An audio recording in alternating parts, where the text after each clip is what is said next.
Stop running on the treadmill every single day.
Hey, Hawa.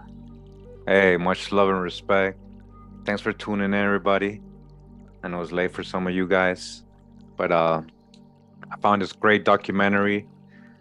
First of all, shout out to the person who sent it to me. You know, his name is Josh Sharala. That's his YouTube name. And he sent me the video.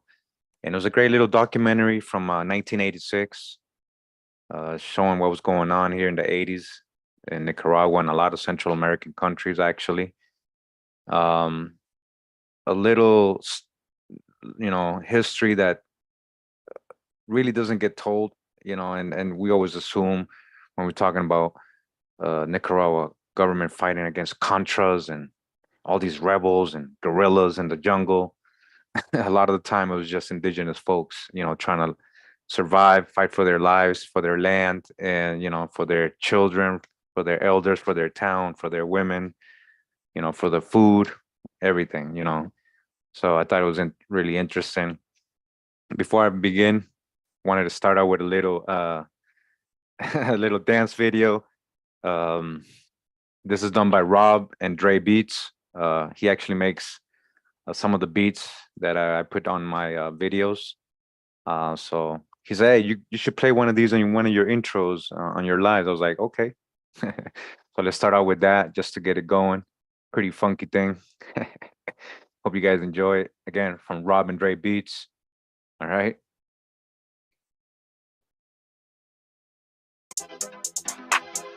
Rob and Dre, bye.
Yeah.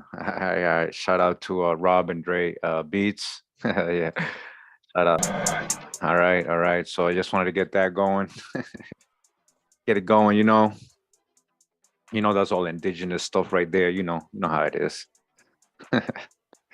So yeah, I just wanted to watch this documentary with you guys and you know, comment on it. It's a pretty good documentary. Shout out to the brother who sent it to me. A lot of people when they picture Nicaraguans, they don't picture a lot of these people they're gonna show here, and so we're gonna analyze the documentary. Let me just get it open.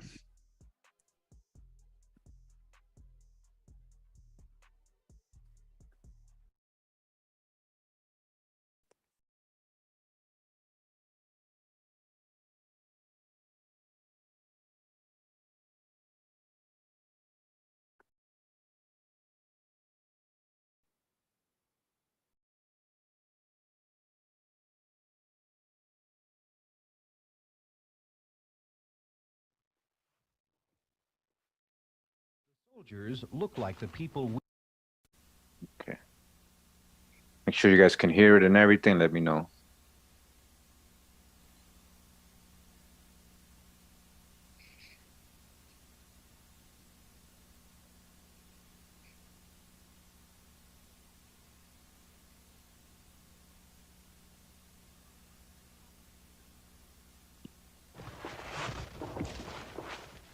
The soldiers look like the people we in America have come to know as the Contras. However, these are actually Indian warriors who long... All right, so right away, just real quick, I know I'm going to be stopping it a lot, right away. He's like, I know these look like Contras to you guys, but these are Indian warriors, all right? So, just give it time, guys. Just give it time, all right? It got some pretty good footage here. long ago traded bows and spears for high-tech armament. The warriors are on patrol inside Nicaragua, fighting a war that has little in common with the Contras, nothing to do with overthrowing the Sandinista government, and does not involve U.S. tax dollars. It is a struggle whose only similarity to the Contra War is its almost daily loss of life.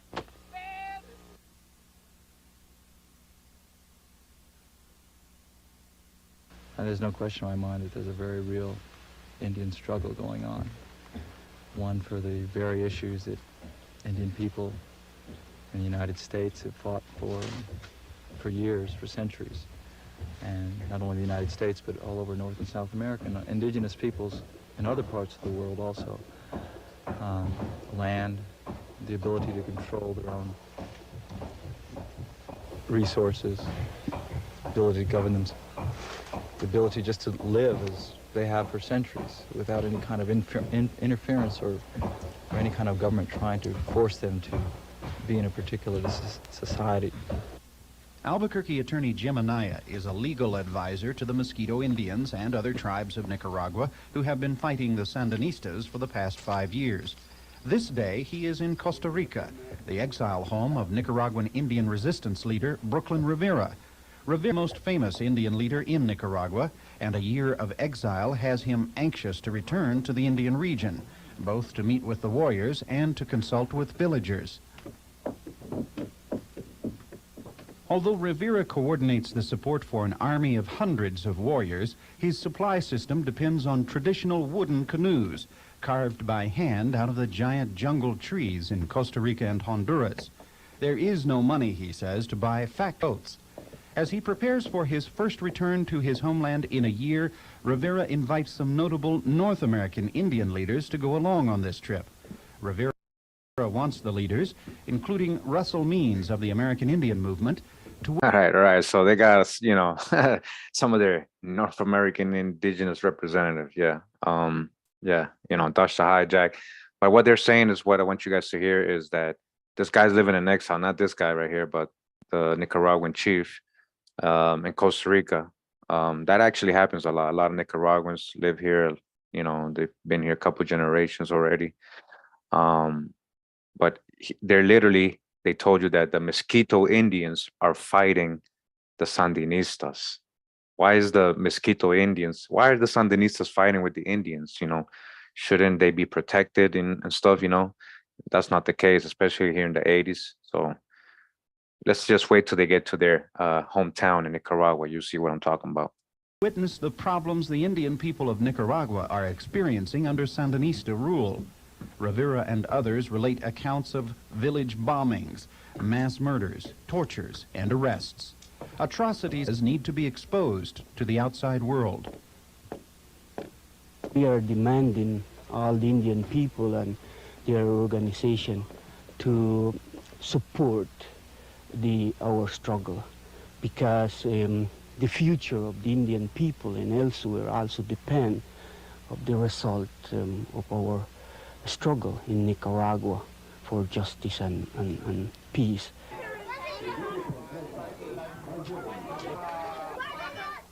Rivera is not the only Nicaraguan Indian who lives out in Nicaragua. All right, guys, he's not the only Nicaraguan Indian. So take a good look. These are all Indians. All right, keep looking. Is a United Nations refugee camp in Costa Rica. More than 1,000 indigenous Nicaraguans are crowded into a camp built for 500. Existence here is often reduced to fighting for one's share of a shipment of plantains.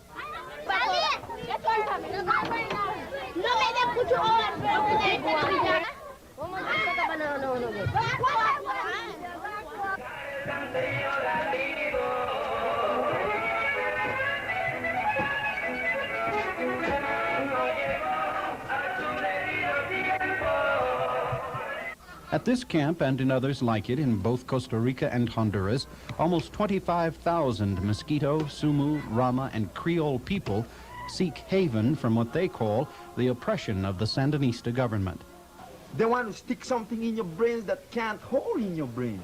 You know, it's not our system of living, that oppression. So, hey, give us a chance, man. You know, and it's no chance, so well then, you just have to do something, you know. And the only way, well, we had us to pull out. That's the reason you have plenty of us over here in Costa Rica. All right, plenty of us, all right? Hold on, plenty of us, you see? So, Indians, Nicaraguan Indians, refugees in Costa Rica and Honduras, you know, now they're gonna name them Creole.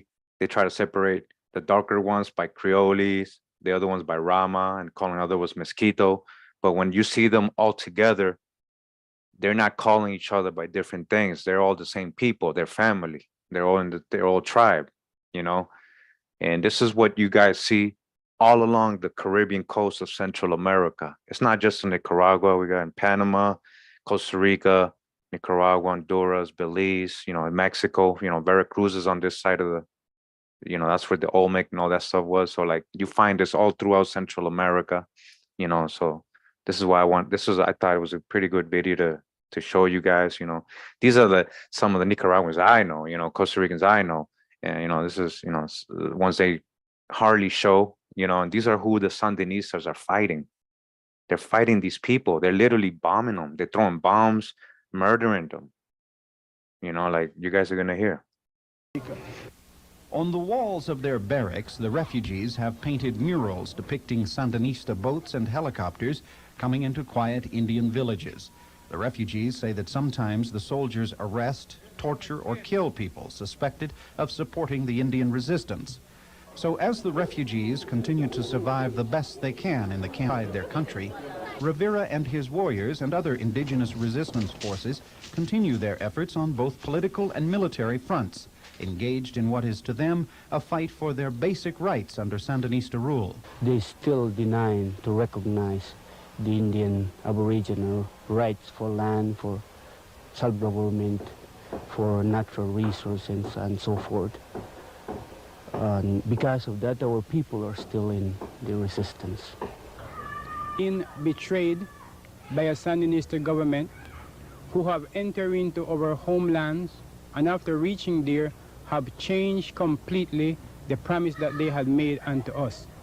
The history of the Indian resistance dates back to colonial times. For more than a century, the mountain range that divides Nicaragua has also divided its people. The main Hispanic population has flourished in the land and moderate climate of the West, while the small indigenous population remained isolated in the harsh jungles and savanna of the East. While Spanish is the main... All right, so I'm going to definitely correct that because, you know, I've gone to all these places. You know, there's indigenous people all over Nicaragua on the Pacific side too. So, you know, that look like just like these people. So, you know, we got the Chorotegas, we got a lot of different tribes and stuff. So that's the hijack there, you know. But yeah, there is a separation with the Amerique Valley, mountain. Yes, it's called the Amerique. The Amerique. Check out my Origin of America videos, part 2. It deals with the Amerique people of Nicaragua and the Rama. The Rama, now Ramaya, right? Rama, like the Hindus, Ramaya. We're just talking about Central America here. Let's go. The main language of the West, English and Indian languages are spoken in the Atlantic region. For centuries, the Indians and Creoles were seldom disturbed in their traditional ways of life until the Sandinista Revolution in 1979. The revolution brought a new government whose first Indian policies included uprooting thousands of families from recruiting India or using the food and shelter available in the villages. Despite the claim by the Indians that they would not join the Contras, their villages were evicted, the huts burned, the crops and livestock destroyed. As the tribes were crammed into the rows of tin-roofed government huts, their tribal councils dissolved and their culture cast aside, the resistance force was born. I says, wait a minute. Think about your brothers, yes, that suffer in jail in Managua. Think about your brothers, them, that suffering in the jail right now. Think about your brothers, them, that died for our cause.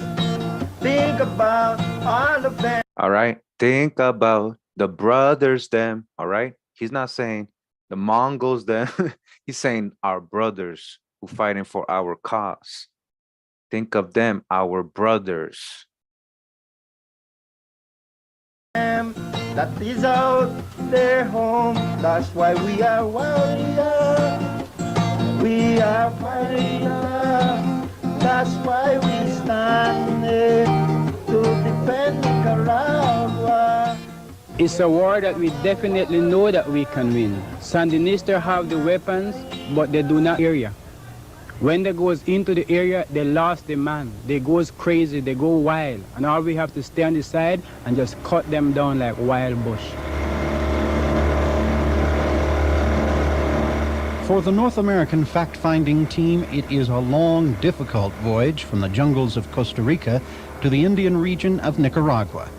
Yeah, that's no joke. The jungles of Costa Rica and all this region, the crossing, you know, like the borders, it's all jungle. Costa Rica, Nicaragua, the San Juan River, as we call it. Yeah, this is a crazy place, especially in the 80s when the Sandinistas are, you know, trying to control everything, you know, the so-called drug trade, you know how that is. You know what we're talking about, the 80s, yeah. Traveling all day and all night, the voyage takes us many miles out to sea. The journey through Nicaraguan waters takes place at night to prevent detection by Sandinista airplanes and helicopters. However, even at night, our small vessel must still elude the searchlights of Nicaraguan gunboats, which constantly probe the dark waves.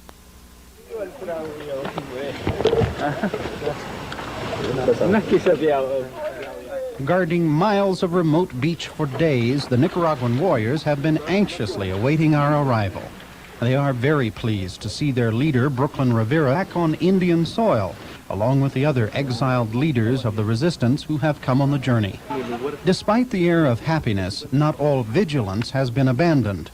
For the North Americans, the foreigners in this land, we realize that for the foreseeable future, we can no longer take things like safety and well-being for granted. It is a feeling to which we are not accustomed. For everyone who arrived in the boat, it has already been a grueling ordeal, but one that has just begun. Slowly, more and more warriors filter in from the surrounding jungles and beaches. Our boat is used to shuttle some of the fighters across the river delta in which we have landed. Their shouts hail the name of their resistance organization, Misurasata.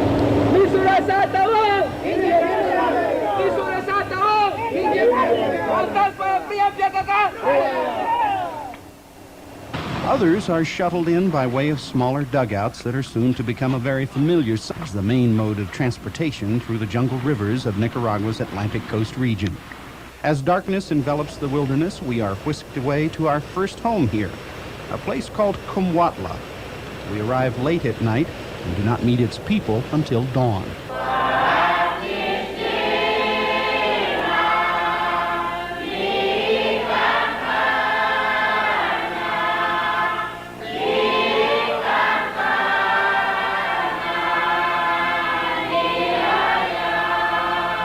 A community of just a few hundred Mosquito people, Kumwatla is typical of many of the villages in the Indian region of Nicaragua.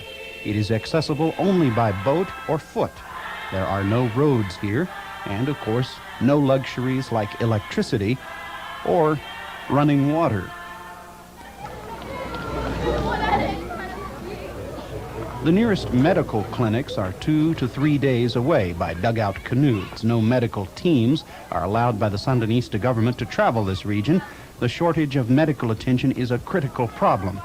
Today, Kumwatla, like most other Indian villages, shows little remaining evidence of the ordeals its residents have had to endure in past years under Sandinista rule. Like many other villages, Comhuatla has almost recovered physically from its many Sandinista attacks. A few head of livestock have begun to replace those killed by government soldiers. However, that it was not that long ago that there was not a single chicken, pig, cow, or horse in the village. All had been killed by the Sandinistas, a regional policy which created a serious food shortage for scores of villages, thousands of people. Comhuatla residents also openly support the warriors of the Indian resistance, who freely walk through the village, armed and uniformed. It is the morning of our first full day inside Nicaragua, and a meeting of resistance leaders has been to acquaint them with the members of the North American expedition and allow everyone to express their thoughts as the trip gets underway in earnest. Inside Nicaragua now, in addition to activist Russell Means, is the president of the World Council of Indigenous People, Clem Charté. Also, the director of the Survival of American Indians Association, Hank Adams. Yeah, you know, Russell Means, you know, I don't I don't know if he's an actor or something, you know, I don't know. But yeah, it's just funny, you know, how those guys see that when they were there is when they all of a sudden started dropping bombs again. It's like, were they there really to help, or were they spying? What were they really doing? Because they didn't really help. I don't know how they helped at all, you know. But let's keep going. That's just my opinion. Charté and Adams have been on several trips with government escorts into the Indian region that is fully controlled by the Sandinistas. However, this is their first chance to meet with resistors in the field and villagers without Sandinista soldiers or representatives present. Yeah, copper-colored tribes of America. Yeah. The first words from the warriors are words of appreciation, explanation, and hope.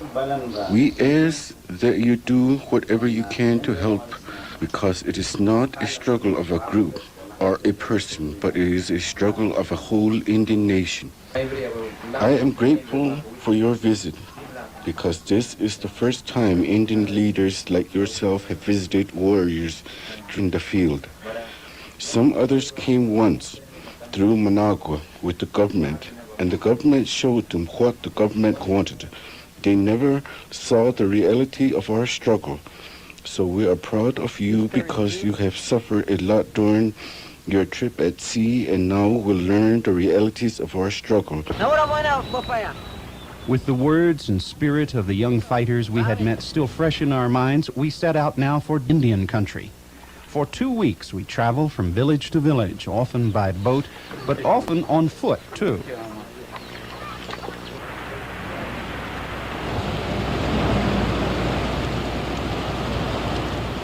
Eastern Nicaragua is a vast expanse of wilderness, crossed by networks of trails and waterways, but very few roads.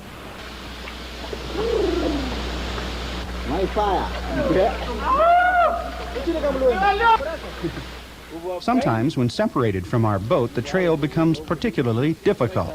To cross an interior river, we must lash equipment on crude bamboo rafts and swim them across.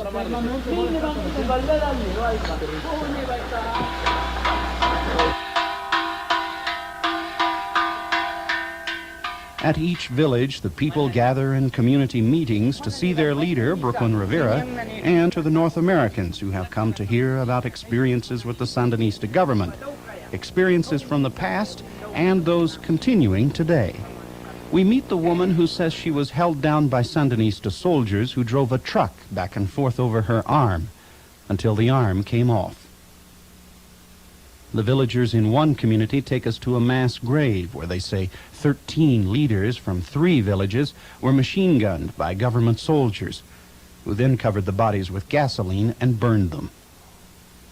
A Moravian church pastor accused of giving food to resistance fighters says a fellow pastor was summarily shot by Sandinista soldiers while he himself was imprisoned for 2 years, often stripped naked, tied to a chair, and tortured.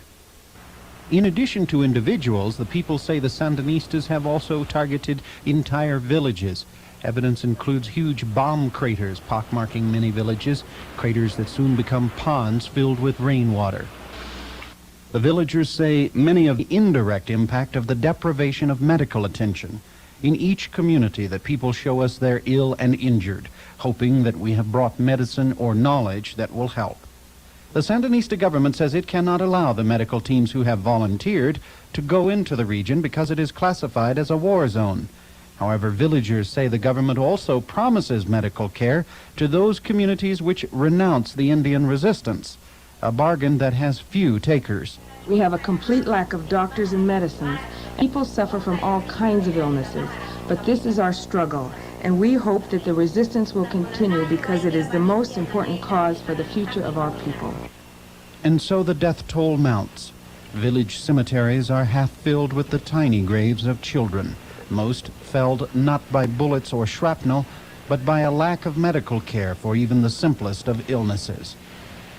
In Managua, the Sandinista government says it now admits that it has mishandled the population. The government is allowing most of the people who were placed in the relocation camps to go back to their traditional lands and reconstruct the destroyed villages. The government says it has also polled the Indian communities and drafted a grassroots autonomy plan to grant the villages self-rule.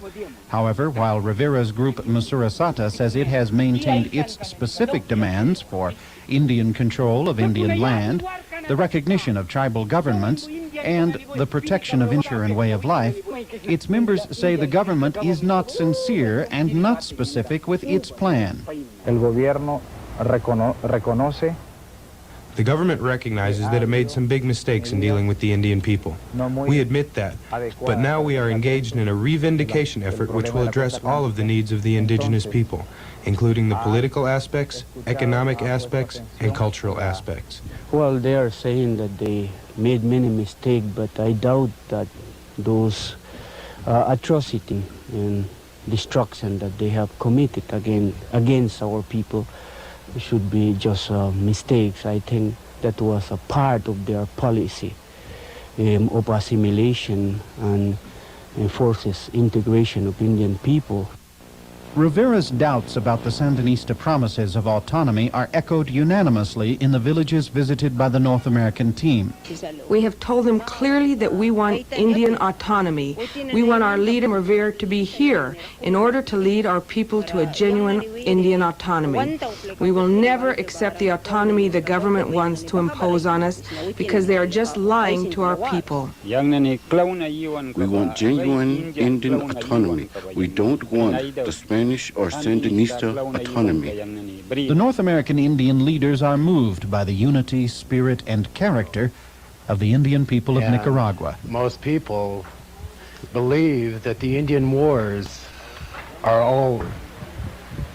And because of that belief, Indian people from the Arctic Circle to the tip of South America in Chile are living under death sentences.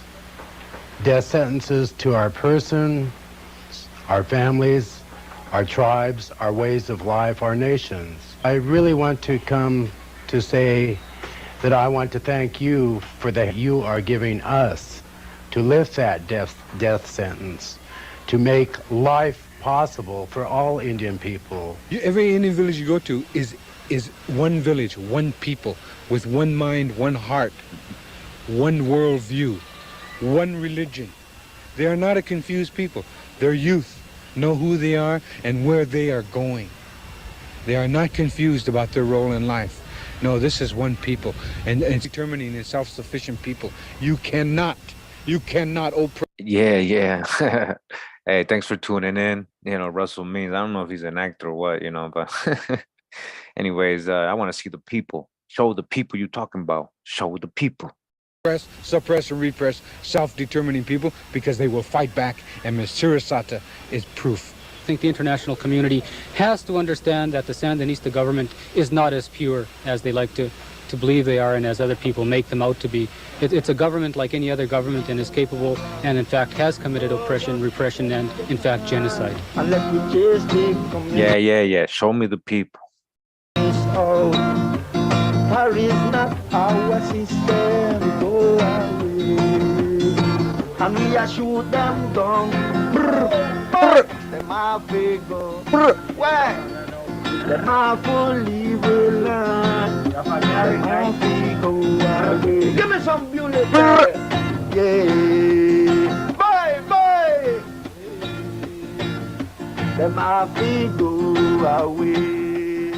The routine of day-to-day life in the villages can often seem unperturbed by the ravages of the war.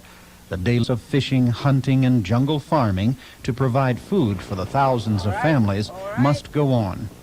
While the principal food here, as in most third world nations, is rice, a variety of wild roots and fruit also provide sustenance. Some of the more affluent villages, like Lapan, where tons of oranges are grown, have enough produce to sell some. It is a big event in Lapan when the government trucks occasionally come to pick up the goods being marketed. There are moments to relax in the villages. It is not uncommon to find young people here enjoying an afternoon game of backlot baseball. Another pastime is singing. Each village has a handful of guitar players and lots of willing vocalists.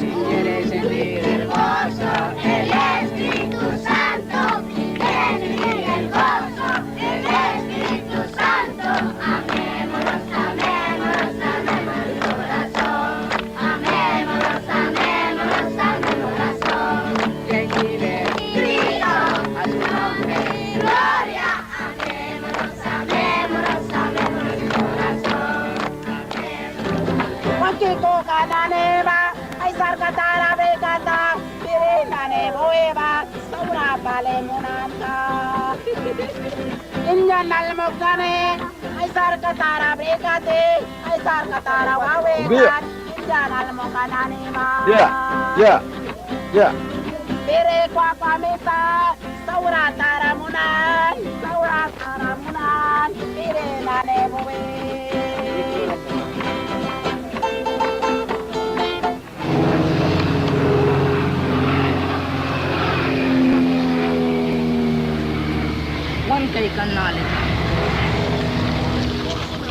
Sandinista warplanes have burst into the skies over Lyasixa. It is Tuesday, January 21st, and we have taken cutouts. Our television camera is out of battery power, and with the still cameras down to just a few remaining frames of black and white film, the ensuing minutes are captured with still pictures, and on a small audio cassette recorder carried by Clem Charté. It's got a rocket mounted there on the wing, under the wing. Fearing the arrival of Soviet-built helicopter gunships with Sandinista troops on board, hundreds of villagers and our group leave the huts and head for the jungle. Time the low-flying spotter plane passes over the rooftops of the huts, we dive for cover under the trees and bushes. Moments later, we again run. Running.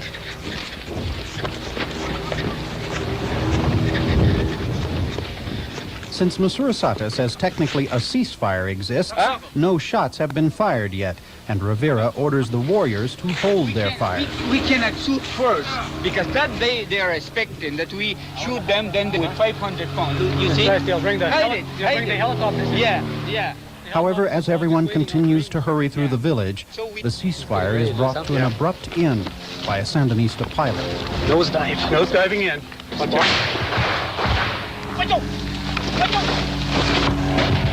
Get down.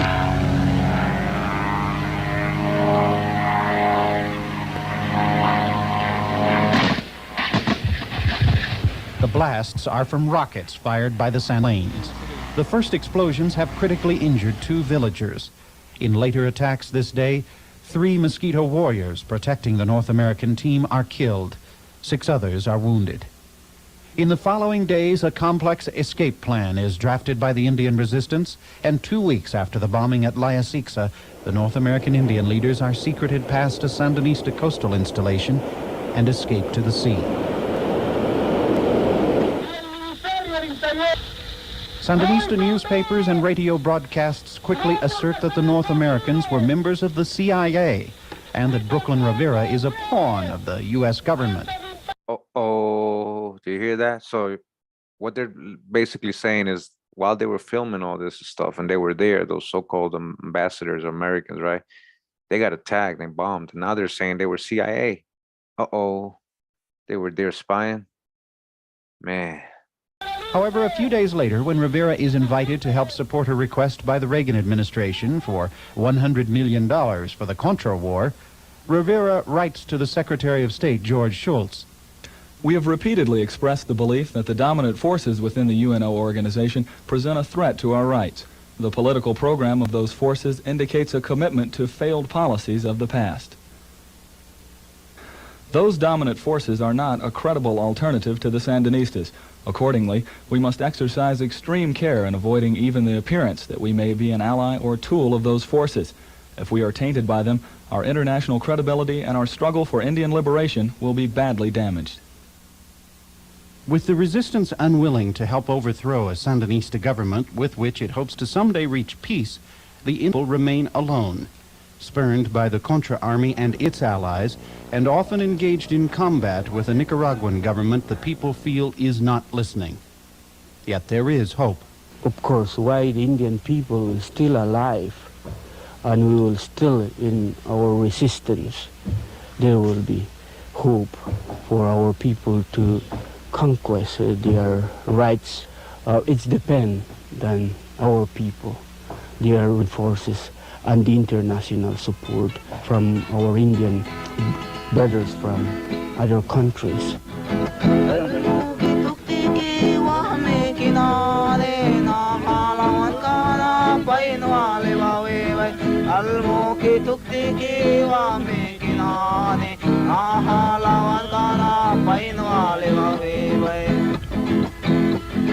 Indian kawamana ni klima igma, Indian kawamana ni klima wan kaigma, miskit kawamana ni klima wan kaigma, Creole kawamana ni klima wan kaigma, Wangki kawamana ni klima wan kaigma, Wangki kawamana ni klima wan kaigma, Almoki tuktiki wa mikinane, Nahalawan kana kainwali wa wiway, Amaparang. All right. So yeah, they didn't, I noticed that, the cameraman would focus on a certain type of people. If you guys ever travel over there, you will experience the people yourself. You'll see how diverse it is. You'll see all kinds of shades. You'll see all kinds of copper, dark copper, light copper, and you see a lot of indigenous people. They're not all the same people, but it's all a lot of different indigenous people. Don't forget they even sent Pequots over there. They sent Pequots over to Providence Island. From there, a lot of them ended up in Nicaragua and Honduras and things like that. But yeah, in Nicaragua, there's a big, indigenous history that most people don't know about, and all the Caribbean sides of Central America, and this is a Nicaragua. This is Bluefields, Nicaragua. This is a picture I got, which I colorized. That's this one over here. Let me show you guys. So yeah, these a lot of the people, they weren't showing too much of in the documentary, but these are the people they're over there bombing and killing and stuff. So, just so they can get their, I guess, packages, through, and so they can continue their trade, right? But I just wanted to go ahead and show that to you guys. We're going to be talking about a lot of these different tribes and people there. I also got my video where we did on the Sigua, where we had so-called Mexica or Aztec people going down into these areas. From there, they actually had wars with the English and the Mosquito, and they were getting enslaved and being sent to Jamaica and other Caribbean countries from Nicaragua and Costa Rica, from the 1600s. So a lot of history in this region. And I just want to show you guys, you'll see a lot of familiar faces if you ever go to these areas, especially this side of Nicaragua. All right, in case you didn't know. Hope you guys enjoyed this documentary. I just wanted to see it with you guys together. I wanted to share with everybody and just say hi. Hope you guys have a great rest of your night. Thanks for tuning in. Appreciate all you guys. Much love and respect. Pura vida. Mi gente, wah, wah.